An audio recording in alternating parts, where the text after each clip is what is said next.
do you remember? Or more specifically, what don't you remember, but you feel like you do? A lot of people associate this feeling with liminal spaces. There's actually a word for this feeling: anemoia. Nostalgia for a time or place no one has ever known. The definition itself sounds like an oxymoron. How can you be nostalgic for a place you didn't know? It's impossible. And yet, even more impressively, we are able to somehow collectively make stories and recognize places that evoke that feeling anyway. It's this fascinating phenomenon that the Backrooms Foundation is built upon, and it's what has inspired a game that took its own individualistic path through that trend. It's unique, yet familiar. It's unsettling, but not exactly scary. Most of all, it's personal. And its name?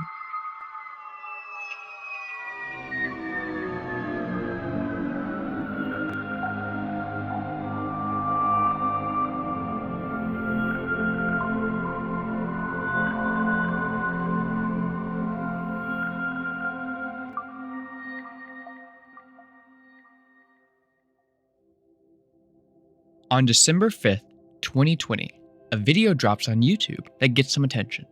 A trailer, a game beta for Anemoiapolis, a game developed by a man named Andrew Quist. Hi, my name is Andrew, and I'm developing a video game about empty spaces. The beta is well enough received, and a year later, we get another teaser trailer, further setting the tone. Another year passes, and we get a video that's less of a trailer and more of a gameplay on a single floor. A few months after that, another trailer, a pre-release, one that I like a lot, honestly. Then, finally, the release date announcement trailer drops on February 21st, 2023. The release? It's less than a week away. There's actually some trouble in Steam verification, so he lets us know there's gonna be a delay. Luckily, he explained why and delivered on the second date. The game releases without a hitch. Sorry if you came to dogpile, but there's genuinely nothing that controversial about the development or release of this game. So, why am I covering it? For one, you all asked me to. And for two, this game felt pretty different from other liminal backroom type games. It felt like something that wasn't really getting its source from a trend or a wiki, and instead from something far more personal. Andrew even states in that first trailer that he is developing the game based on his experience growing up in Michigan in the Great Recession. It's got horror and action elements in it, but he says deep down it's a philosophical project. Reflection, loneliness, and the general feeling of existential discomfort are key ideas. So now we have a game that isn't really Backrooms at all. Instead, it's one that just happens to attune to the same feeling the Backrooms is meant to evoke. But don't just take my word for it. Go dive into the game. No, I'm serious. It's not long, and I recommend that you go out and play it yourself first, then come back and see if what you experienced can resonate in the same way it did both for me and the creator.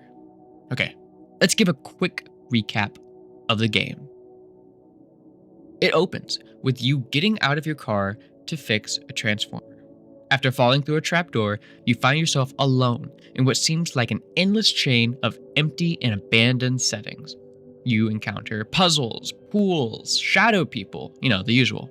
You get lost, you get bored, and at one point you even get chased by those previously mentioned shadows. Eventually, however, you figure your way into what looks to be your exit. But as you're leaving, the elevator stops. A woman talks to you, the only human interaction you've had the whole game. She tells you that you're not leaving yet because you need to go find someone for her. And then, that's it. And this isn't just the ending of Chapter 1, no.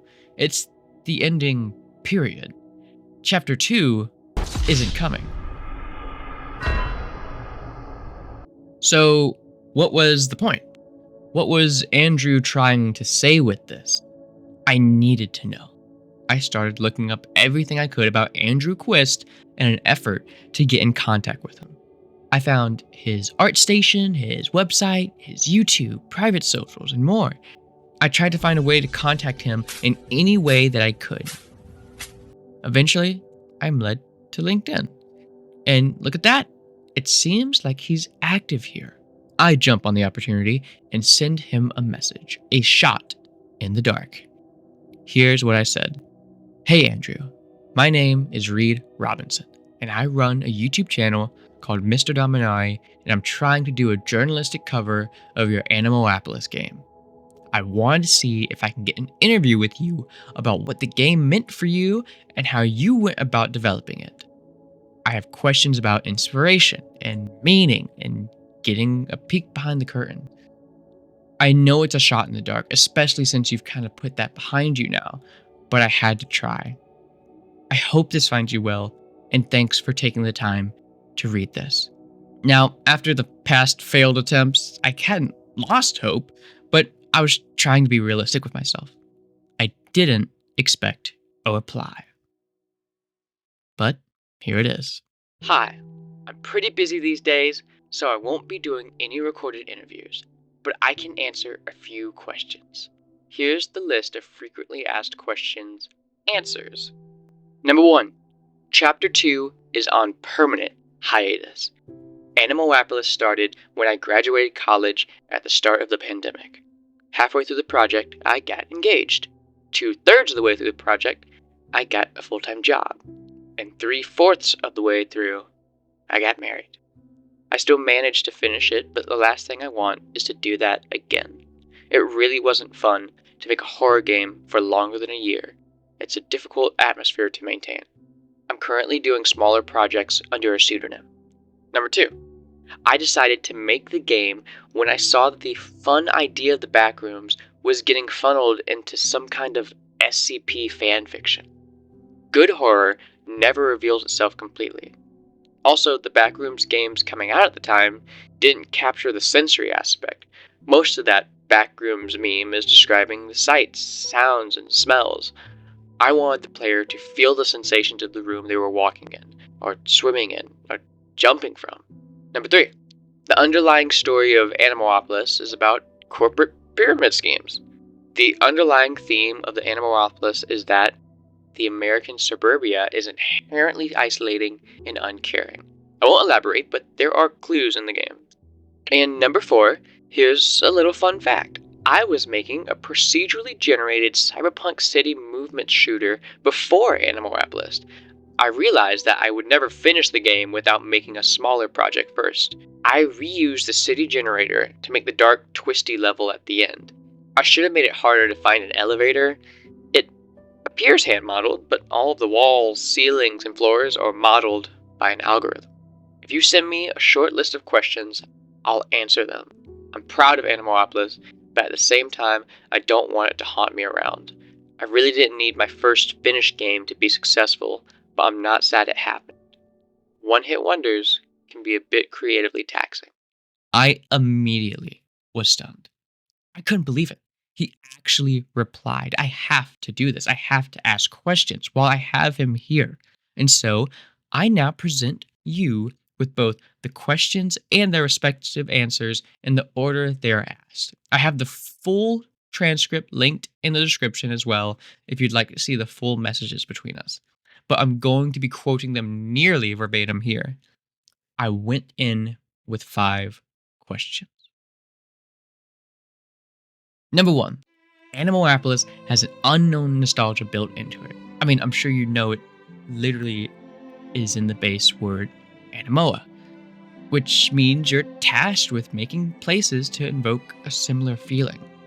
How do you go about creating a space that an audience is meant to not quite understand, but know? Andrew responds, I grew up and currently live in the Midwest. One thing you notice here is that buildings are preserved because there's so much space that nothing gets demolished for new developments. Architectural trends from East and West Coast are preserved like fossils, even with the cheapest building styles and materials. I went to school, church, and work in the post-collapse Rust Belt. I also have the very lucky privilege of traveling the world. I've visited at least 25 countries, at most 30. So I made a mental note whenever I saw a place that looked just like somewhere in Grand Rapids. those were the places I chose to include. I think that's why my game is weirdly popular in foreign countries, despite my inability to add translations. I was reading the foreword to Neuromancer by William Gibson, which talks about how the cyberpunk genre was born from his experience growing up in Appalachia. Something about the history of the place inspired him. I thought, that is surprising. Also, I can't imagine my hometown inspiring interesting fiction. Guess I was wrong. I love this answer.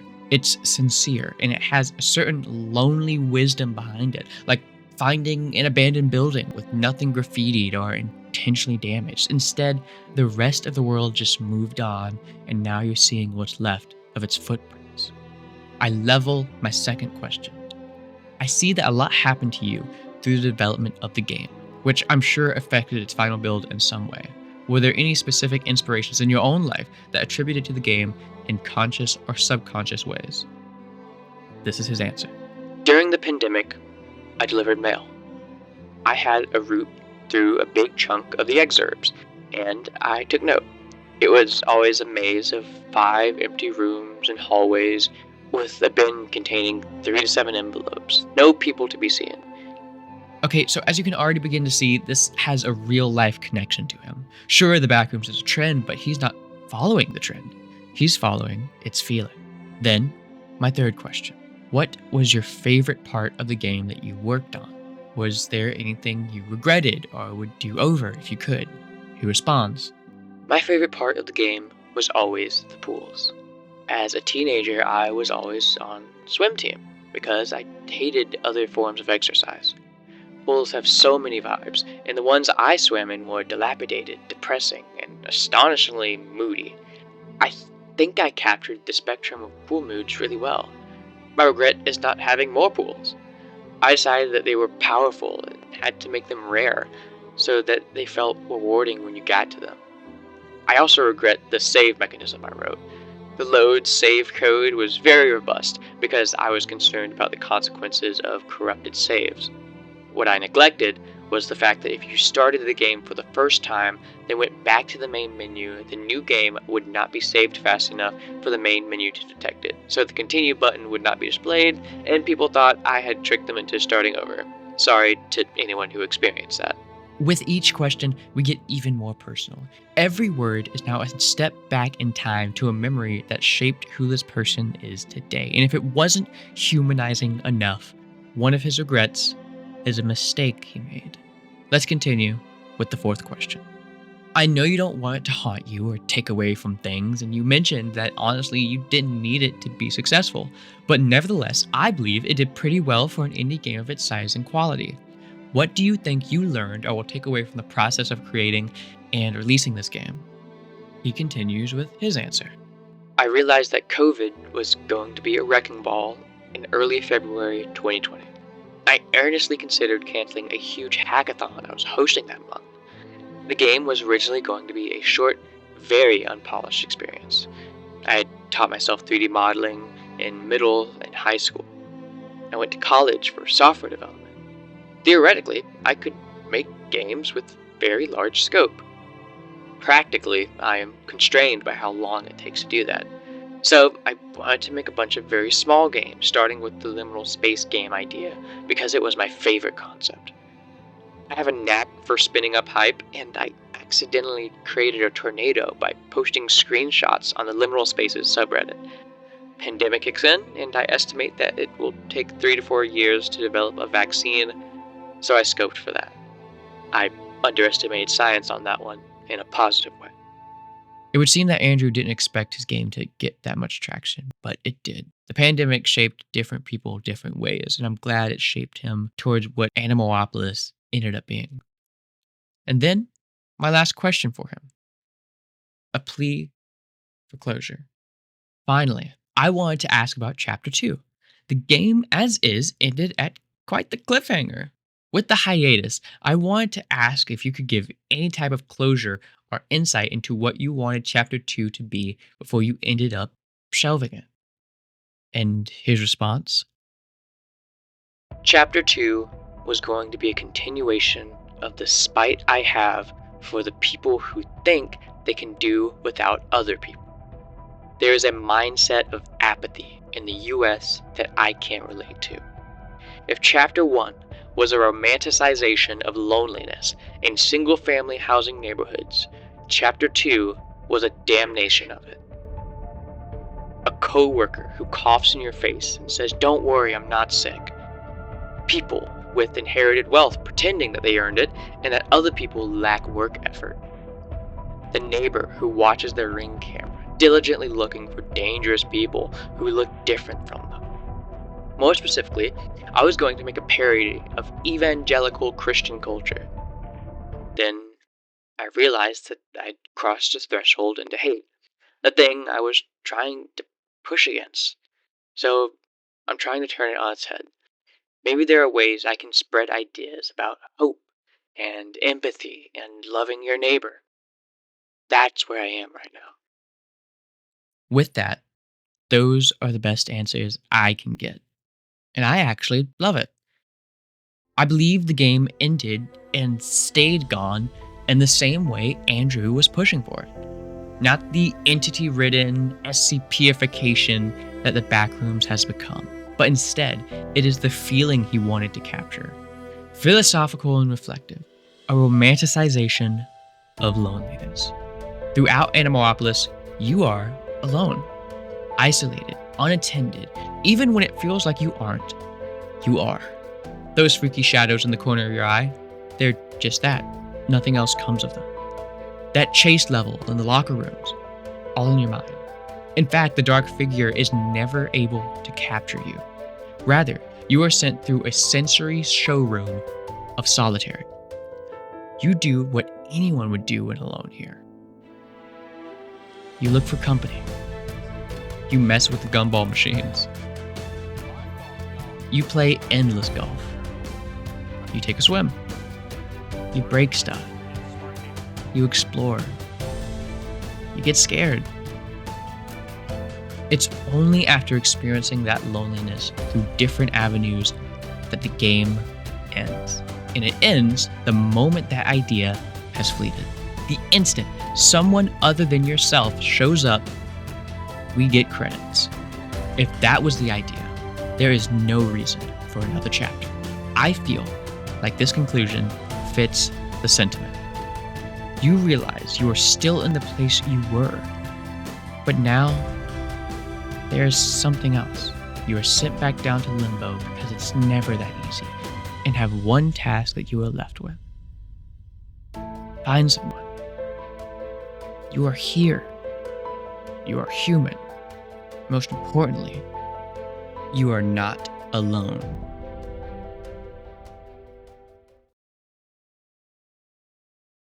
I hope you take something positive away from this one. I know it's not like the last video, but how else am I to improve if I don't take risks?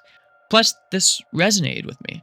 I wanted to give a huge thank you to Andrew for taking time out to humor a small YouTuber trying to find a message in a maze. And of course, thank you all for watching and the support you've all given me. I hope you like this, and I hope to see you in the next one.